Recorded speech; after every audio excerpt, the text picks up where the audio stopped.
हां सर, याची guarantee warranty किती?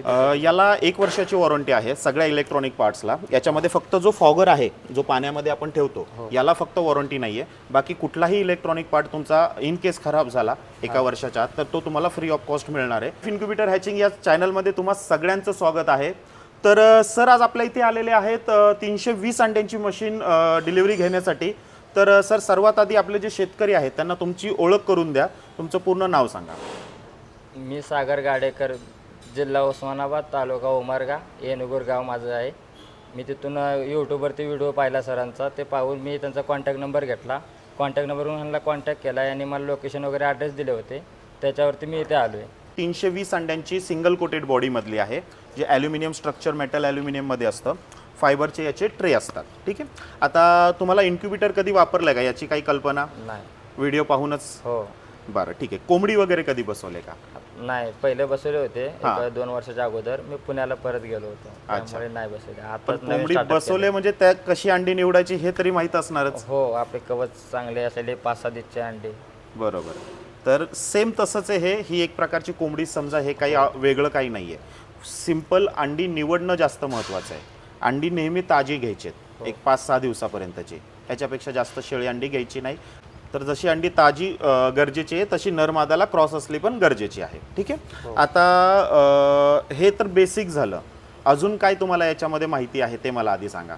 माहिती काय म्हणजे फर्स्ट टाइमच आहे आपलं, सगळं व्हिडिओ बघूनच तुमची. बरं, आता अंडी तुमची घरची आहेत की तुम्ही बाहेरून आणणार आहे? नाही, घरचेच. बरं, किती नर आहेत किती मादा आहेत तुमच्याकडे?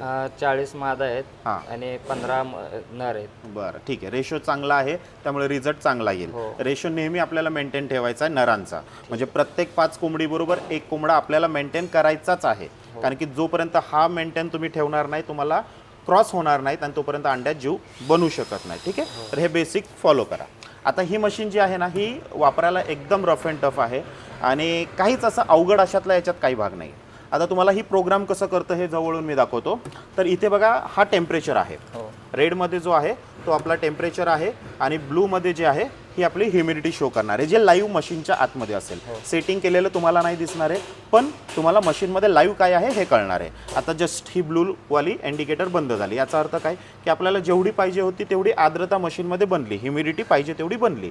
तर हे इंडिकेटर बंद झालं. म्हणजे हे इंडिकेटरवरती पण तुमचं लक्ष व्यवस्थित राहिलं ना तरी तुमच्या लक्षात येणार आहे की मशीन आता काय काम करते. परत एकदा ऑटोमॅटिक इंडिकेटर चालू झालं तर याच्यात काम काय आहे.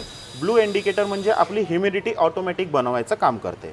इथे खाली तुम्ही पाहू शकता, इथे एक फॉगर आहे बघा. या मॉडेलला आधी आपण फॉगर देत नव्हतो, आता आपण याच्यामध्ये अपग्रेड करून हे फॉगिंग सिस्टम पण चालू केलंय. आता याच्यात फक्त काय लक्ष ठेवायचा, हा तुम्हाला पाण्याचा डब्बा आहे ना अगदी पाठीमागे जसा आत्ता मी ठेवलेला आहे त्याचप्रमाणे अगदी पाठीमागे ठेवायचा आहे. जवळ नाही, पुढे नाही ठेवायचा, अगदी पाठीमागे. म्हणजे त्याच्यातली जी वाफ आहे, ह्युमिडिटीची जी वाफ बनते, तो पंखा पूर्ण वरती घेतोय याची काळजी घ्यायची, पुढे ठेवायची नाही, ही विशेष काळजी. ठीक आहे. दुसरं, हीटर, हा रेड इंडिकेटर आहे हीटरचा. बरोबर. म्हणजे आतमधले जे बल्ब आहेत जे तुमची ऊब बनवायचं काम करतंय ते तुम्हाला इथून कळतंय की बाबा ते दोन्ही आता चालू आहेत. हे इंडिकेटर चालू म्हणजे ते चालू असलेच पाहिजे. ठीक आहे. आणि हे जे पिवळं इंडिकेटर आहे हे बंद आहे बघा. तर का बंद आहे, तर याचं जेव्हा टर्निंग होईल म्हणजे अंडे जेव्हा फिरतील त्यावेळेस तुम्हाला ते समजणार आहे. म्हणजे प्रत्येकी 2 तासासाठी प्रोग्राम आहे याच्यामध्ये. दर 2 तासाला 2 मिनिटासाठी ऑटोमॅटिक तुमचं अंडं फिरेल, तुम्हाला काही करायची गरज नाही. याच्यात एकच काम फक्त मॅन्युअली करायचं आहे. जे आपण खाली फॉगर दाखवलं आहे ना, जिथे पाणी आपण ठेवतोय त्याच्यात दिवसातून एकदा तरी मशीनचे खोलून चेक करा. पाण्याची लेवल कमी झालेली असेल, पाणी 70% भरून ठेवायचं. एवढी फक्त काळजी घ्या, बाकी याच्यात काहीच करायचं नाही आहे. ठीक आहे. बाकी कनेक्शन समजून घ्या. आता ट्रे जे आहेत हे टोटल 4 आहेत. बरोबर.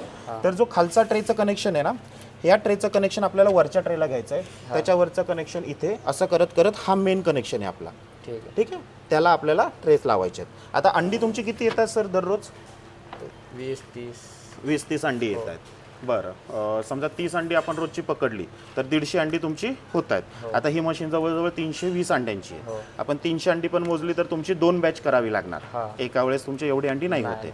तर तशा वेळेस काय करायचं, आता तुमची 150 अंडी जमा झाली तर ह्या 2 ट्रेमध्ये अंडी ठेवून द्यायची. कनेक्शन सगळे लावायचे, म्हणजे खालपासून वरपर्यंत सगळ्या ट्रे पिना लावायच्या.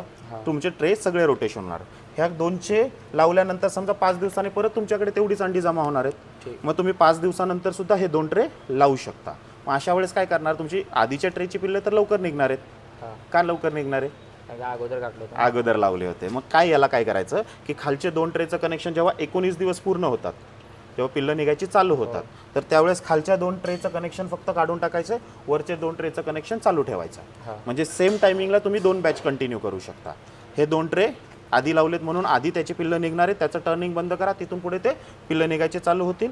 आणि वरचे 2 त्याच्यानंतर जेव्हा ते 18 दिवस पूर्ण होऊन 19वा चालू होईल त्याच्यानंतर त्याचे टर्निंग बंद करा, म्हणजे त्याची पुढची पिल्लं निघायची तुमची चालू होतील. ठीक आहे, हे सिंपल आहे, असं करू शकतो आपण. ठीक. पिल्ले जर निघाले म्हणजे खाली 20 जर अंडे ठेवलेले राहिले, हां हां हां. जर 20 पिल्ल्यामध्ये 1-2 जर पिल्ले निघाले तर लगेच बाहेर काढू शकतो. लगेच नाही काढायची शक्यतो. म्हणजे काय करायचं, मशीन काय होतं आता चुकून पहिल्या दुसऱ्यात लोटला, चूक होते ती की बाबा पिल्लं निघाले की आपण सारखी मशीन उघडतो. तर तसं अजिबात नाही करायचं.